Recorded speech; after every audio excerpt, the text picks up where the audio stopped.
I knew somebody who was involved with the initial planning of the peace camp, and then the person that I was lovers with at the time became very actively involved in the peace camp.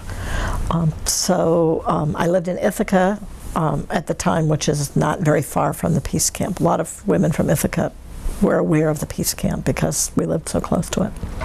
I wasn't ever part of any group that was planning or organizing it. I'm trying to remember. I know I went out fairly early, I think, just to see the land, that someone said, oh, we've got this land, let's go look at it. And I know that I went out, maybe at least a couple of times before it opened, just to do physical work. I remember one day that I was just, actually Jody had arrived, and that was the first time I met Jody, who has been my friend for almost 25 years now. And I was just sorting lumber, into what lumber was usable that could be reused, and what lumber had to be thrown away, and what lumber had nails in it that had to be removed, and just that kind of just work, just physical labor. One of the things that happened when I was out there very early on was that there was a conversation, and I really do not remember who was part of the conversation, but there was a conversation about working with the local community, the people around the peace camp. I was from Ithaca, which is not local to the peace camp, although it was close. I don't know how many miles, 20 miles or something. But there was talk about doing a door-to-door survey around health issues and getting people to understand the connection between what health problems they might have been having and radiation from the peace camp. And there were the famous white deer that everybody knew about. And I don't know how many people knew that it was about radiation, but pretty much everyone knew that there were white deer at the Seneca Army Depot. So there was this idea about really getting people involved with it, or at least making connections with people, so that they knew what was going on and why people were protesting Seneca Army Depot. And then once the peace camp opened, I had a full-time job in Ithaca, so basically I would come out on weekends, and I went out several times. I can't remember how many times. And I frankly became, over time, less and less enthusiastic about the peace camp and more critical of the peace camp. And I'd say there were several reasons for that. A primary one was that those initial ideas were never implemented, and so there was a growing chasm between the people who lived in the neighborhood of the peace camp, who relied on the Seneca Army Depot for employment or were just used to it, and the women at the peace camp, who the locals were seeing as being very radical and out there. And I felt that really could have been avoided if some of those earlier ideas had taken place, where people had been kept in the loop more, and those kind of connections and made. So I was perturbed by the animosity between the two groups. Also, my experience in being out there on the weekend was that the people who were there full time, who were there during the week and the weekend, because there was a lot more people who come out on the weekends, because people would travel from Massachusetts or somewhere to come in for the weekend, or there'd be people who had worked all during the week and then would come in on the weekend. So there were a lot of people in on the weekend, and then there was a core group, a smaller core group that would be there during the week. Not small, but smaller. And it felt like the people who came in from the weekend, nobody was really, they sort of had to make their own way. There didn't seem to be a welcoming kind of atmosphere to get them involved. And so, and some of them were put off by what they saw as a more radical, sense about what was going on at the peace camp. And I have to say that I myself was quite radical, I'm a lesbian, I was a political activist. Culturally, I was very much like the women at the peace camp. But in terms of my situation, I was someone who worked full-time, only went out on the weekends, did not have that time to just take off the summer and go be at the peace camp. And so there were really different agendas, different ideas for what the peace camp ought to be doing, different ideas about, there's just a lot of differences that I was aware of, and I felt that, not that I wanted the peace camp to be less radical, but I wanted the peace camp to be more welcoming and more connecting with women who were not in the same place. I think is probably more how I would put it. And actually, it's something I really feel today about this red state, blue state garbage. I hear people on the left being really derogatory towards like rural people, white working class people,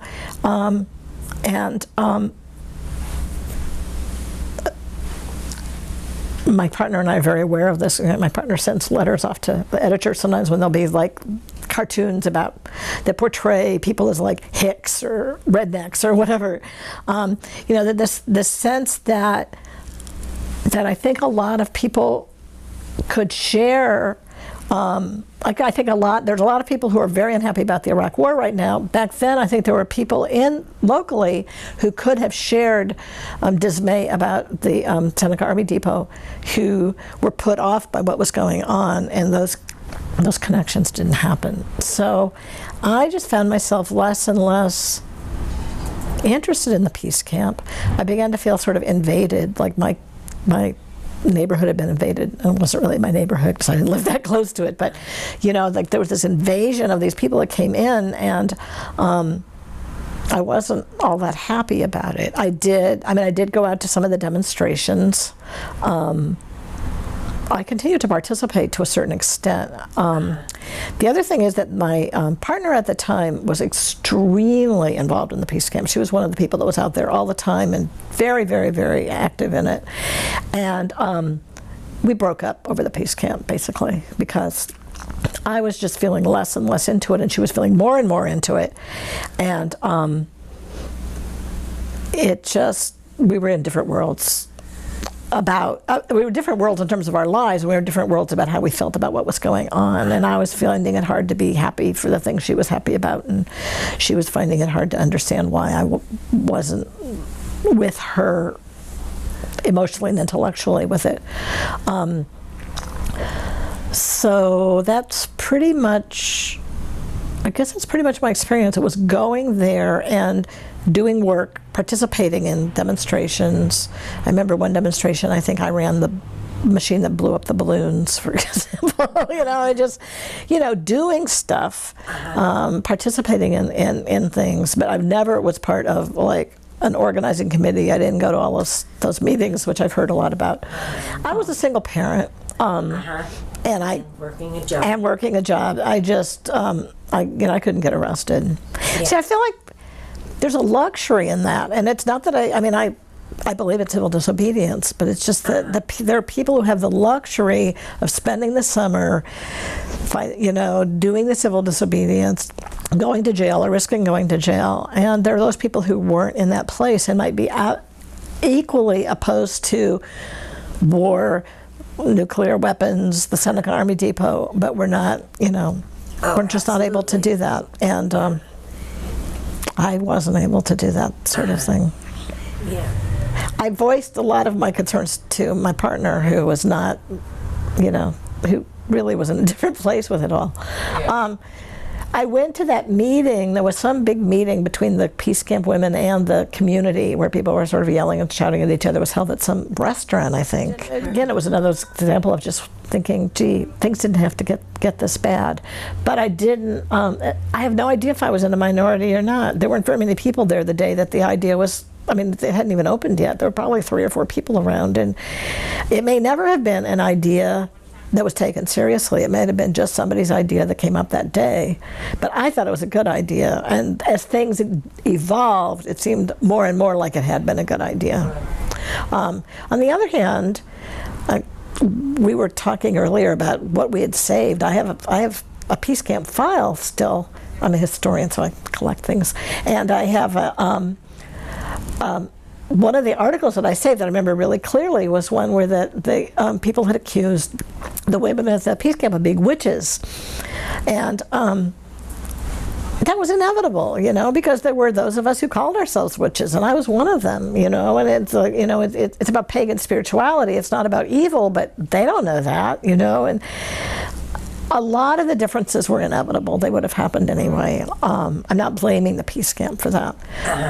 I just think that you know, things could have been done differently, and I wish they had. On the other hand, Seneca Army Depot did close down, didn't it? There are things I really liked about the peace camp.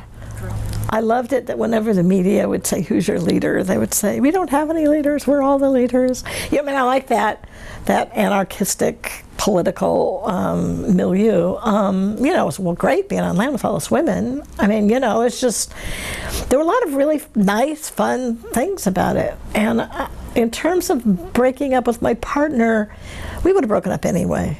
So it's not about that, really. It's more that I think I wish that some things had been different. And maybe that wasn't even possible, but I thought that at the time that it would have been possible. I think it's still a problem. That's why I was talking about the red state, blue state thing. I think that when I say we as, say, political activists or leftists or progressives, have a tendency, also, we are demonized, especially in this culture right now, but I think we also have a tendency to demonize, and I think I would like us to get over that. I really, you know, I would like us to realize that those people out there who may go to NASCAR races or, you know, may live in rural areas and drive pickup trucks or whatever, might share some of our views, and the places where our views diverge may not be the most important aspects of our lives. Those people are really hurting by what's going on in this country, and they know it, and they might be blaming us for it as opposed to blaming the real causes, but they have real grievances, and I think they're places that we could connect. So my feeling is that it's an ongoing problem, and the peace camp's not to blame for it. You know, it's just the way. I would just like to see us be better than we are. It generated a lot of publicity, and it generated a lot of awareness. A lot of people, that Seneca Army Depot had been there for a long time. Nobody knew what it did. I mean, I knew it was there, but I didn't know anything about it until the peace camp happened. You know, I probably learned it a little earlier because I was involved with the preliminaries, but I mean, basically, people didn't know what was going on there until the peace camp was set up and was letting people know and publicizing it. And, you know, all those demonstrations, you know, back then, newspapers covered demonstrations, you know. I mean, there was a lot of media attention. A lot of people came from all over the place to the peace camp. I mean, I would meet women from all kinds of places there. I mean, I just think there was a lot of positive things in terms of how people interacted and in terms of the publicity about Seneca.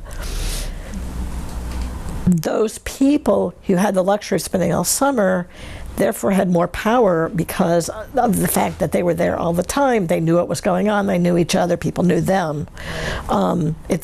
It's just the way things work. I mean, I think there's lots of different ways to protest what's going on, and I think we need to be protesting what's going on. And you know, there's lots of different levels, and there are still people who do the civil disobedience. There's people who take the risk of going to jail. There's people who don't do civil disobedience and still get sent to jail. I mean, things are a lot worse now than they were then in terms of protesting.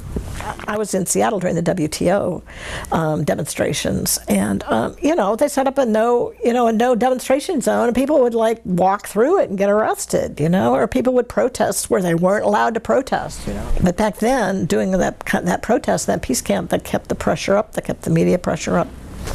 I don't use the word witch anymore because as I said, I'm a historian, and I've actually researched the women who were accused of witchcraft, and I realized that there's some myths about that, so I tend not to use the word witch about myself, but I still have the same kind of earth-based progressive spirituality that I had then, I called myself a witch, and I was a part of, I was part of groups of women who all called themselves witches, and we were taking that term back in the same way that a lot of us took the word dyke back, as lesbians. It was, and of course people are going to hear these women say, well, we're witches, and they're going to freak out about it because they have a really different conception of what witches are. I actually just found amusing.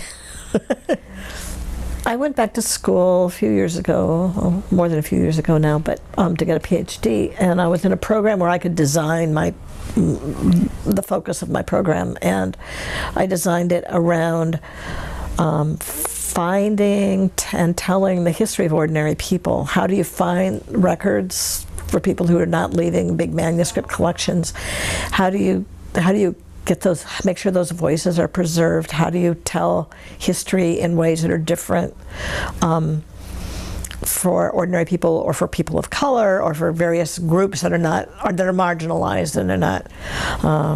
I looked at people who've suffered certain kinds of oppressions, and how did their stories get told, as well as the stories of the dominant stories. So it was very much just looking at all of those issues. And then my actual dissertation I wrote about women who were accused of witchcraft and poisoning in colonial Maryland and Virginia, and made an attempt to really learn about their lives and sort of figure out what was going on with that.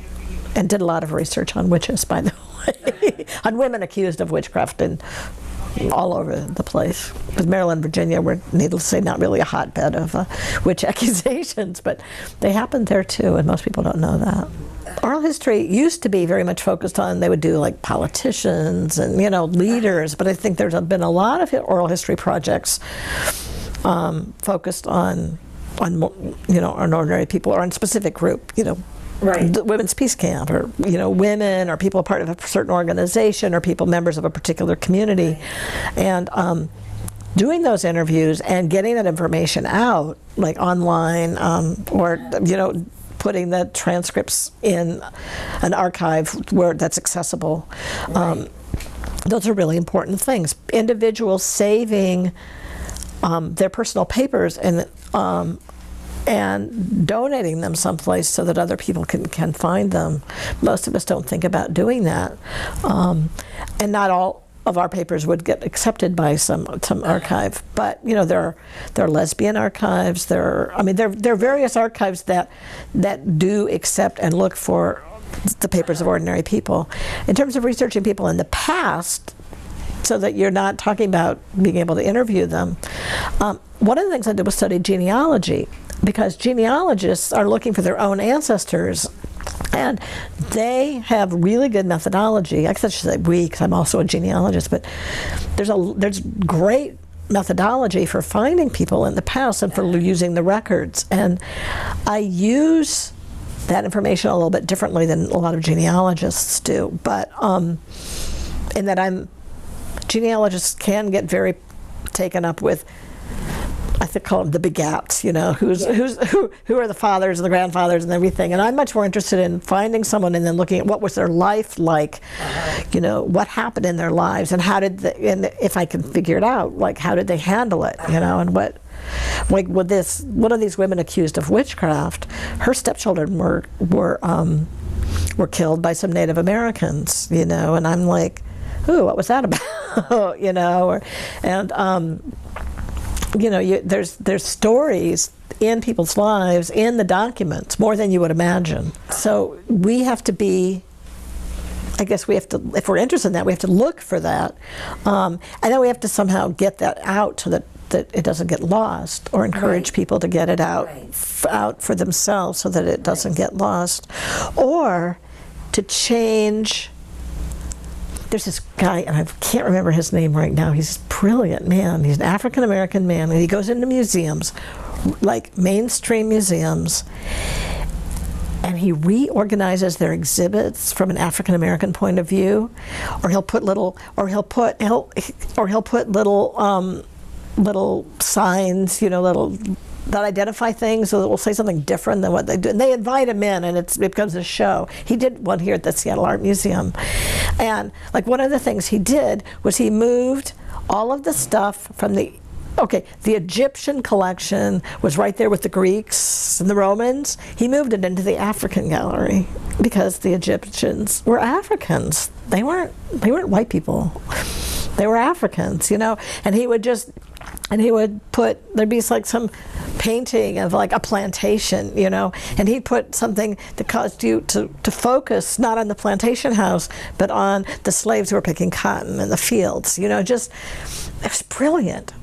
And it's taking the materials that are already there and looking at them in a different way. And that's another way that you can, that you can show the lives of ordinary people, because all of those documents that the slaveholders had, you know, they're documenting the lives of the slaves. You don't have to just look at at the plantation owners. You can look at the people who were doing the work. I say we because I'm an ordinary person. I mean, we're the ones that do the work. History is so wrong if you only focus on the powerful. It leaves out way too much, and you draw false conclusions from it because you're just looking at this tiny little sliver. And if you really want to know what happened, either because you're interested or because you'd like to learn from it, you really need to be looking at a much broader view. You need to be looking at, and not just some ordinary people. If you're looking at a community, you really need to look at, you know, the people of different colors and different economic backgrounds, you know, and not just the mayor. It's, and I think it's really, I personally think it's really important to our sort of growth and our survival to know the stories of our ancestors and learn from them. Not just, you know, not just reinvent the wheel and not just make the same mistakes over and over again. I mean, you can see it in political activism. You know, you can see young people making the same mistakes we made, and often not even knowing that we had done the same stuff. You know, it's just because our history, just the history since in our lifetime, has been, I guess, suppressed. You know, I mean, it's like, what do people know about the 60s? You know, sex, drugs, and rock and roll. You know? And all those poor vets who came home and got spit on. I mean, that didn't even happen. It's, you know, it's a very distorted history, and especially for those of us who, you know, are progressive, like that gets buried really fast. And feminism too.